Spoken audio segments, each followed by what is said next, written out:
Assalamualaikum warahmatullahi wabarakatuh. Berjumpa lagi dengan saya, Budi Haryanti dari SD Negeri 1 Tambak Agung, Kabupaten Kebumen, Provinsi Jawa Tengah, calon guru penggerak angkatan 11. Kali ini saya melaksanakan tugas demonstrasi kontekstual modul 3.1, yaitu mewawancarai 2 kepala sekolah, yaitu untuk mengetahui pengambilan keputusan berbasis nilai-nilai kebajikan. Selamat menyaksikan.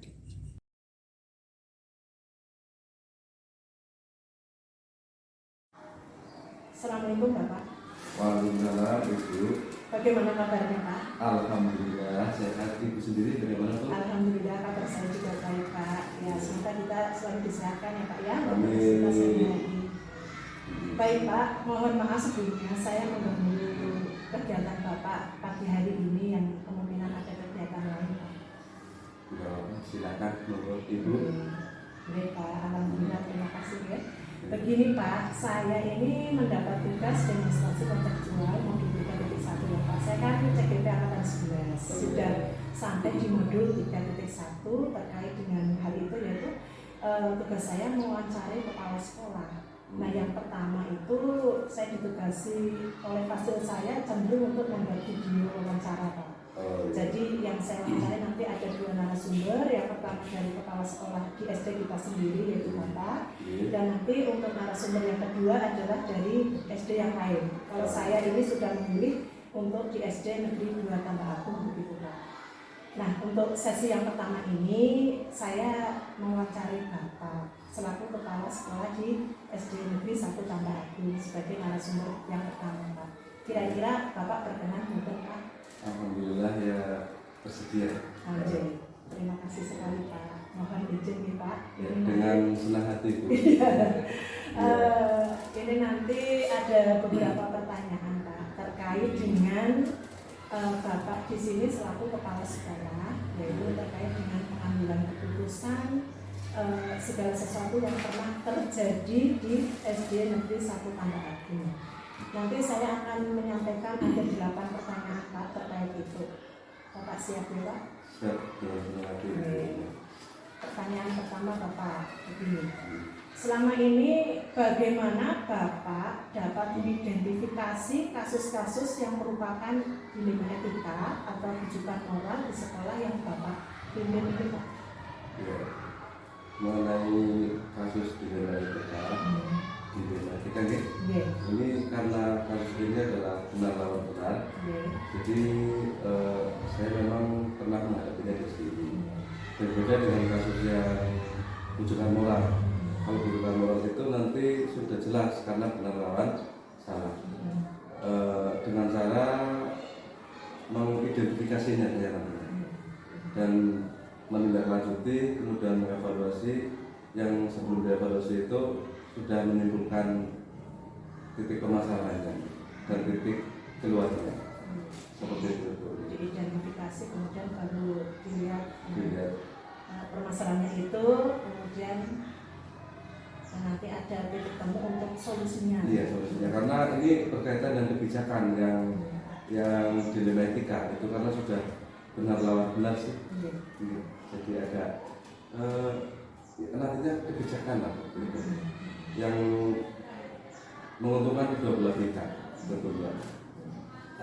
Terus untuk pertanyaan yang kedua Bapak, selama ini bagaimana Bapak menjalankan pengambilan keputusan di sekolah Bapak, terutama untuk kasus-kasus di mana ada 2 kepentingan yang sama benar atau juga sama mengandung nilai kebajikan? Iya. Saya kalau menghadapi permasalahan tersebut adalah yang pertama pengumpulan data, fakta, kemudian nanti saya identifikasi, kemudian nanti saya pilih untuk mana yang lebih urgent gitu. Pilih mana yang lebih urgent lah, itulah baru ya. Baru diadakan titik temu, nanti terutama dengan juga pengumpulan beberapa pihak yang terlibat. Jadi harus terwakili semuanya, tidak. Mereka akan mempunyai kepentingan dan keinginan sendiri-sendiri, juga nantinya harus tersampaikan semuanya, karena kita tidak tahu yang mereka inginkan sebelum mereka menyampaikannya. Baik Bapak, masuk pertanyaan untuk yang ketiga Pak. Oke. Langkah-langkah atau prosedur seperti apa yang biasa Bapak lakukan selama ini Pak? Ya, langkahnya saya menentukan penyebab akar masalahnya. Nah, setelah akar masalahnya sudah terlihat, baru menentukan siapa yang terlibat di situ. Dan tentu akar masalah dengan siapa yang terlibat itu kadang-kadang bisa melebar, karena yang terlibat itu tidak hanya yang bersinggungan langsung, mungkin di belakangnya itu masih ada temannya.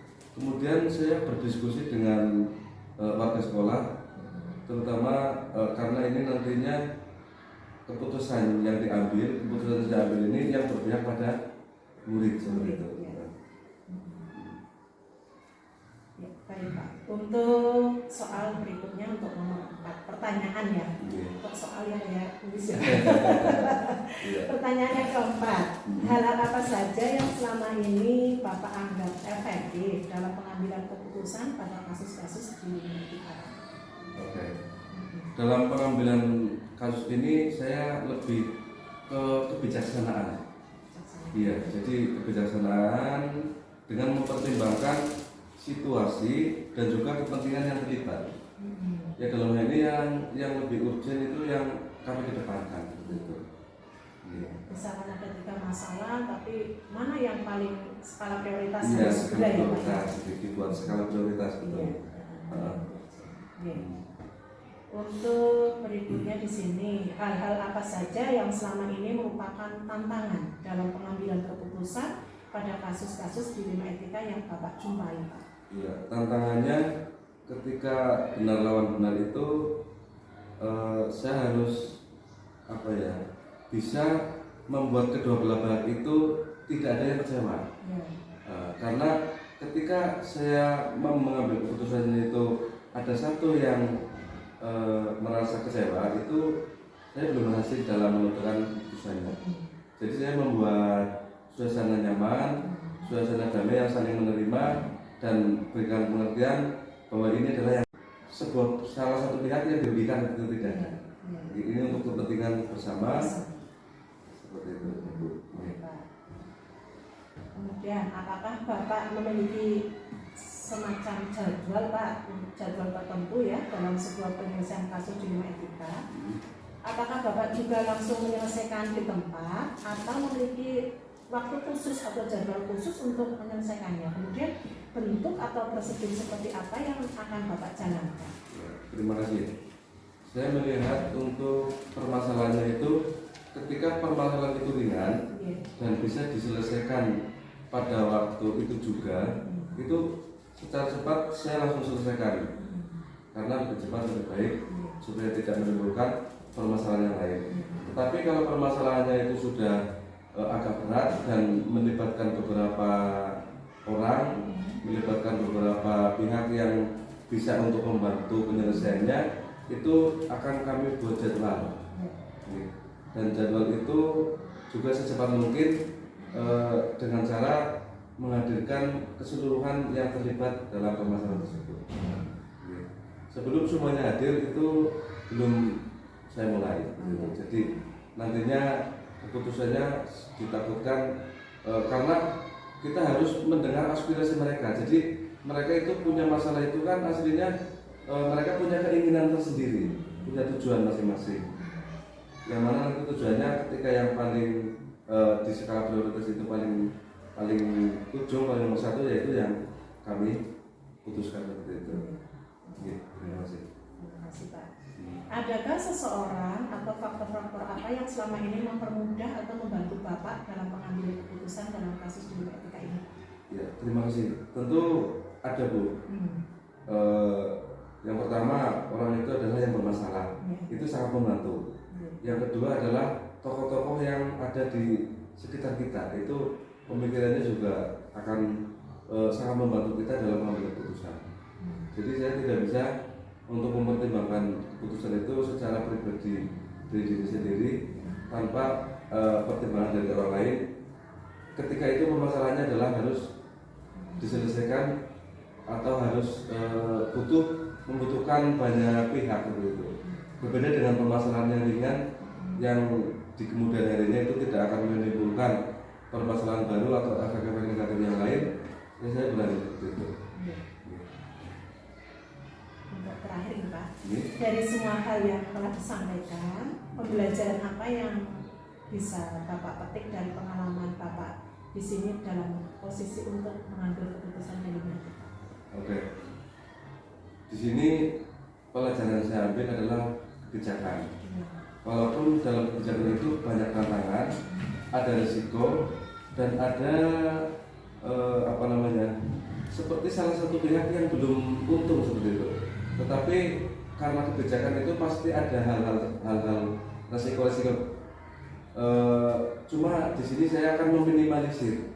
Jadi resiko pasti ada, tapi pengalaman saya ini pokoknya bagaimanapun resiko itu harus saya minimalisir seperti itu. Terima kasih. Baik Pak. Pertanyaan yang saya siapkan dari nomor 1 sampai 8 sudah relatif dan alhamdulillah proses wawancara kita hari ini sudah selesai Bapak. Mohon maaf apabila di sesi pertanyaan tadi dari awal sampai akhir kurang sesuai ya Pak ya. Semoga kita di sini dalam posisi ini selalu disehatkan. Kemudian terima kasih dengan jawaban yang sangat luar biasa Pak. Ini nanti sangat-sangat bermanfaat untuk saya dan sekaligus untuk tugas saya. Semoga nanti bisa hasilnya lebih maksimal dan nanti mungkin untuk pembelajaran saya di proses di pembelajaran di sekolah inilah ya, dalam pengambil keputusan belajar dari pengalaman Bapak. Begitu Pak. Ya, terima kasih juga Ibu sudah berkenan untuk bertukar pikiran wawancara dengan saya di sini dan semoga bermanfaat semuanya. Kira-kira sampai sini saya akhiri ya Pak ya. Terima kasih. Assalamualaikum Bapak. Waalaikumsalam, selamat bertugas.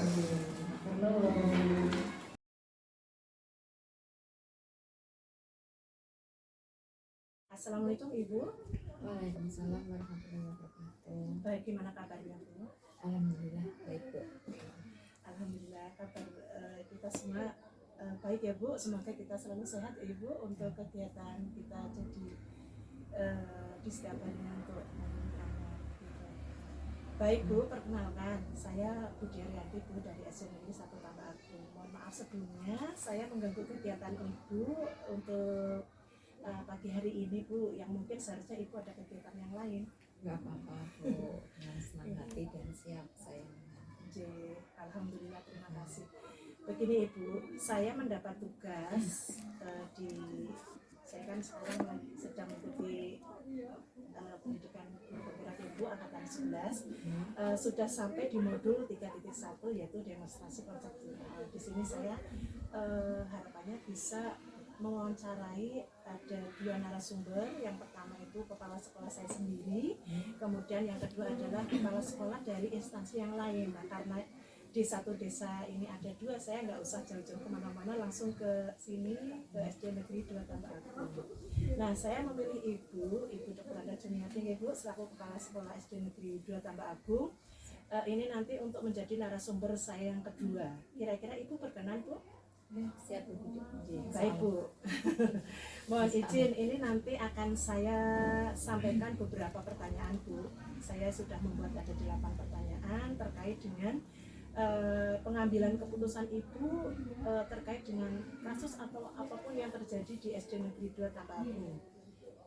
Saya mulai dari pertanyaan yang pertama ya Bu. Selama ini bagaimana Ibu dapat mengidentifikasi kasus-kasus yang merupakan dilema etika atau kejukan moral Bu?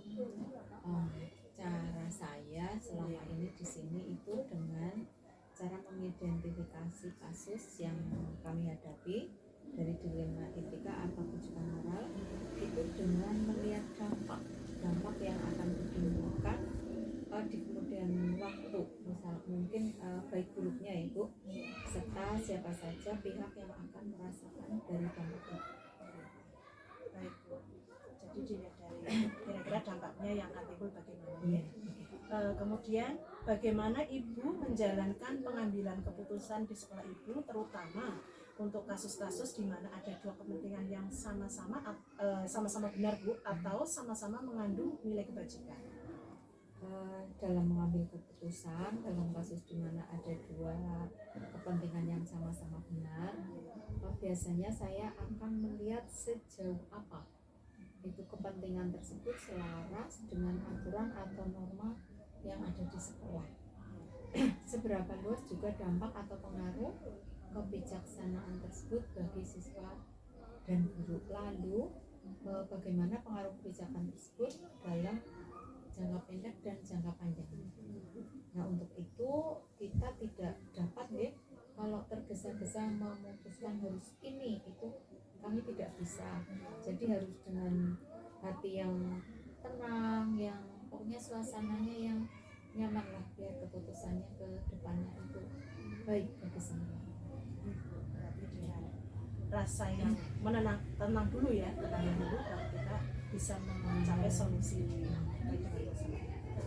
Baik Bu, untuk pertanyaan yang ketiga, langkah-langkah atau prosedur seperti apa yang biasa Ibu lakukan selama ini? Prosedur atau langkah yang biasa kami lakukan itu sebenarnya hanya simple ya Bu. Jadi yang pertama itu sudah hal biasa, itu dengan mengumpulkan data atau informasi yang saya butuhkan. Nah, data tersebut saya kumpulkan dari berbagai sumber supaya tidak subjektif. Kemudian tindakannya yang sudah dilakukan untuk mengatasi dari itu, tindakan apa saja ini yang sudah dilakukan untuk mengatasi permasalahan yang sedang terjadi. Dan selanjutnya melihat sejauh mana itu kepentingan tersebut sejalan atau bertentangan dengan peraturan atau kesepakatan yang ada di lingkungan sekolah dan tujuannya.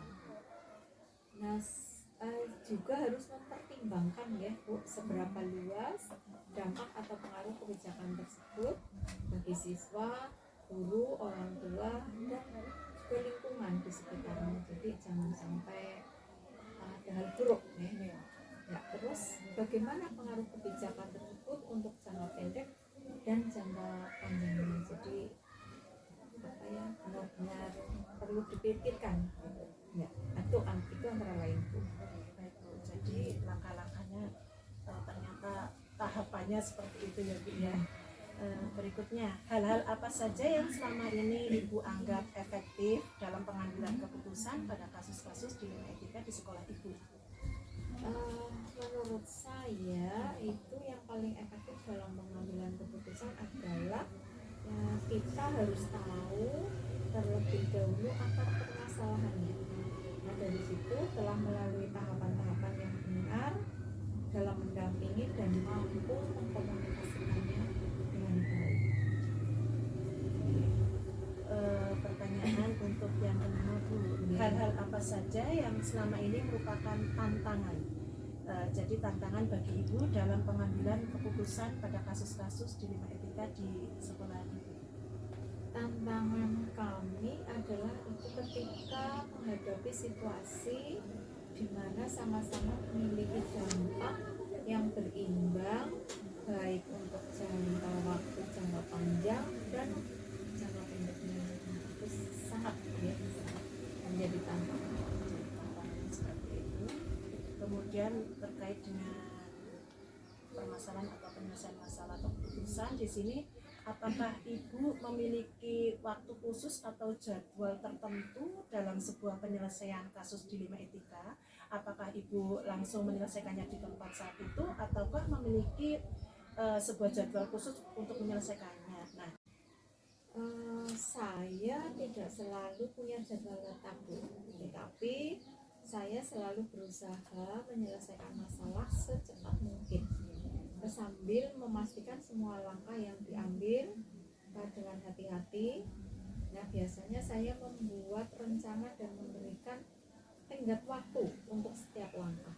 Jadi tetapi ini fleksibel ya Bu, jika situasi berubah dan ketika menghadapi sebuah kasus dilema etika, biasanya saya melihat situasi lebih dulu. Ketika situasi bisa memberikan saya kesempatan untuk melakukan tahapan berpikir dengan baik dan cepat, maka saya akan memutuskannya. Namun jika situasinya tidak mendukung dan tidak memungkinkan atau kami belum mempunyai data yang kuat, maka keputusan akan saya tunda dengan mempertimbangkan berapa lama saya bisa melalui prosedur atau tahapan penyelesaian yang baik. Berikutnya untuk pertanyaan ketujuh, Ibu, adakah seseorang atau faktor-faktor yang selama ini mempermudah atau membantu Ibu dalam pengambilan keputusan dalam kasus dilema etika? Ada, Bu, kami punya dukungan dari tim sekolah nih. Nah, tim sekolah itu dari situ ada pedoman yang jelas dan bantuan dari konsultan jika perlu juga sangat membantu. Dukungan dari pimpinan dan komunitas sekolah juga penting. Itu yang kami jalankan selama ini. Jadi harus tidak sendirian namun ada tim. Ada tim ya. Kalau kita melangkah sendirian itu susah, karena ini kebijakan dalam sektor ini, Ibu.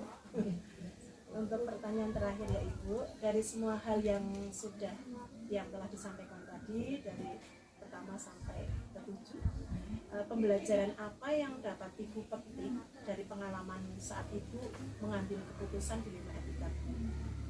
Pembelajarannya itu di saat mengambil keputusan harus memperhatikan peraturan yang ada, dampak selanjutnya itu seperti apa, dan bagaimana keputusan yang saya buat bisa memanusiakan orang lain. Dan dalam pengambilan keputusan ini saya itu belajar pentingnya komunikasi yang terbuka dan mendengarkan semua pendapat. Jadi kami di sini juga saya selalu berkomunikasi, saya tidak berani melangkah sendiri, Ibu. Kita juga perlu fleksibel dan siap menyesuaikan ini keputusan berdasarkan situasi yang ada agar keputusannya itu bisa adil dan bermanfaat bagi semua dalam memajukan sekolah. Seperti itu. Baik Bu, alhamdulillah untuk proses wawancara kita sampai di poin ke-8.